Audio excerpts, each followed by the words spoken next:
باللہ من الشیطان الرجیم بسم اللہ الرحمن الرحیم الحمد للہ رب العالمین الصلاة والسلام علی اشرف الانبیاء والمرسلین خاتم النبیین سیدنا محمد وآلہ الطیبین الطاہرین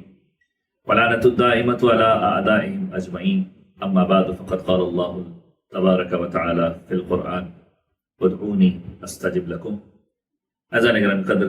صحیفہ سجادیہ کے عنوان سے یہ تیسری گفتگو آپ کے سامنے پیش کی جا رہی ہے،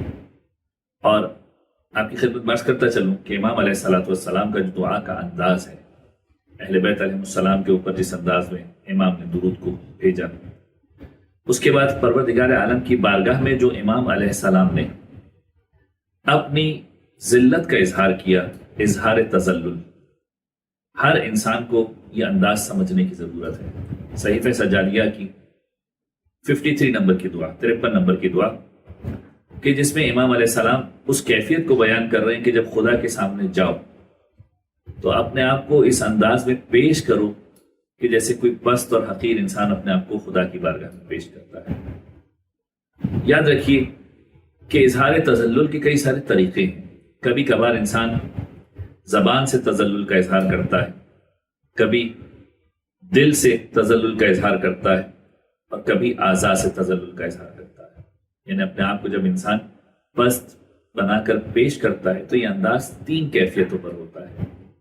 جب انسان دل سے اپنے آپ کو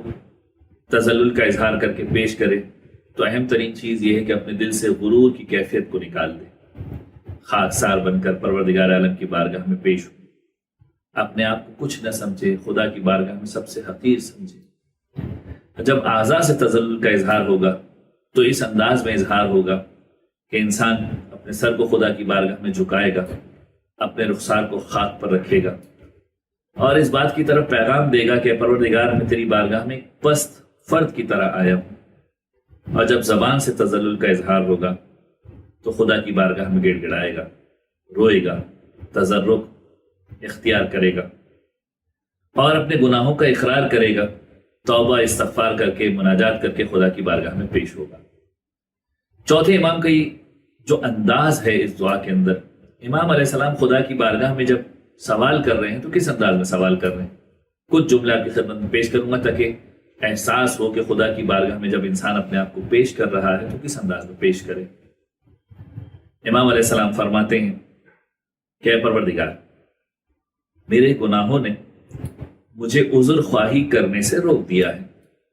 یعنی میرے گناہ اتنے زیادہ ہیں کہ اب میرے تیرے سامنے آ کر کوئی ریزننگ بھی پیش نہیں کر سکتا، کوئی دلیل نہیں دے سکتا کہ یہ ہو گیا وہ ہو گیا، نہیں، میرے گناہوں نے مجھے تیرے سامنے عذر خواہی سے خاموش کر دیا ہے۔ پھر فرماتے ہیں گفتگو دم توڑ چکی ہے اور میں تیری بارگاہ میں کوئی عذر و حجت نہیں رکھتا، کوئی دلیل نہیں رکھتا، کوئی ریزن نہیں رکھتا کہ تیری بارگاہ میں آ کے یہ کہوں اے پروردگار یہ غلطی اس وجہ سے ہو گئی۔ جب خدا کی بارگاہ میں جاؤ، غلطی کر دی ہے تو اقرار کرو۔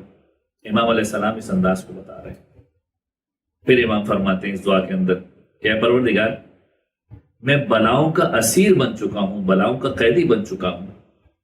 اور گناہوں کی وجہ سے پریشان ہو چکا ہوں، اور میں اعمال کے ہاتھوں گروی ہو چکا ہوں۔ یعنی میں نے اتنے گناہ کیے کہ انہی گناہوں کی وجہ سے میں گناہوں کے درمیان اس انداز میں گھر گیا کہ بلاؤں کا اسیر بن گیا۔ اب میرے پاس نکلنے کا کوئی راستہ نہیں ہے سوائے یہ کہ تو مجھے باہر نکال دے۔ یہ امام علیہ السلام دعا کرنے کا طریقہ بتا رہے ہیں کہ خدا کی بارگاہ میں جب پہنچتے ہو سب سے پہلے اس بات کا اقرار کرو کہ تم اس کے گنہگار ہو،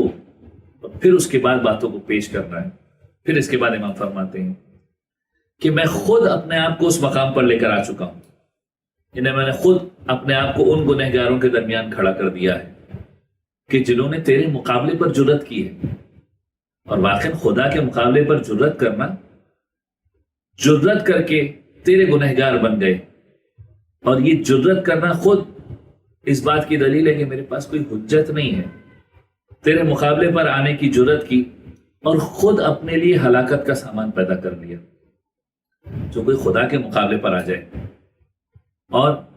خدا کے سامنے جرت کر کے گناہ کر دے، ہم میں سے ہر کوئی یہ غلطی کر رہا ہے، گناہ کرنا مطلب کیا ہے؟ یعنی در حقیقت تم پروردگار عالم کے سامنے جرت کر رہے ہو گناہ کرنے کی، اپنے لیے ہلاکت کا سامان پیدا کر رہے ہو۔ پھر اس کے بعد امام فرماتے ہیں کیا ہے میرے مالک، میری صورت کے بدلنے، میرے حالات کے بدلنے، اس وقت پر رحم کر کے جب میری صورت بدل رہی ہوگی، جب میرے حالات بدل رہے ہوں گے، حالت بدل رہی ہوگی، اور کس انداز میں ہوگی کہ آزاد رحم برہم ہو جائیں گے، جسم کہنا ہو جائے گا، میرے جوڑ و بند الگ الگ ہو جائیں گے۔ اے پروردگار اس وقت تو مجھ پر ترس کھانا، یعنی میں نے گناہوں کے اندر اپنے آپ کو اتنا مبتلا کیا کہ جب سلسلہ شروع ہوگا تو میری حالت ایسی ہوگی کہ جسم کا ایک ایک جوڑ الگ ہو جائے گا۔ اے پروردگار اس وقت مجھ پر رحم کرنا۔ انسان جب خدا کی بارگاہ میں جائے، اپنے آپ کو اسی انداز میں خدا کی بارگاہ میں پیش کرے کہ اپنے گناہوں کا اقرار اس انداز میں خدا کے سامنے کرے۔ یہ اظہار تذلل، اپنے آپ کو پست خدا کے سامنے پیش کرنا، چوتھے امام کی دعاؤں کے سلیقے سے سیکھیے۔ پروردگار عالم سے دعا ہے بار اللہ تجھے واسطہ محمد والے محمد کا، ہمیں تیری بارگاہ میں اس تذلل کے اظہار کی توفیق عطا فرما، اور اے پروردگار ہمارے تمام گناہ کبیرہ و صغیرہ کی مغفرت فرما۔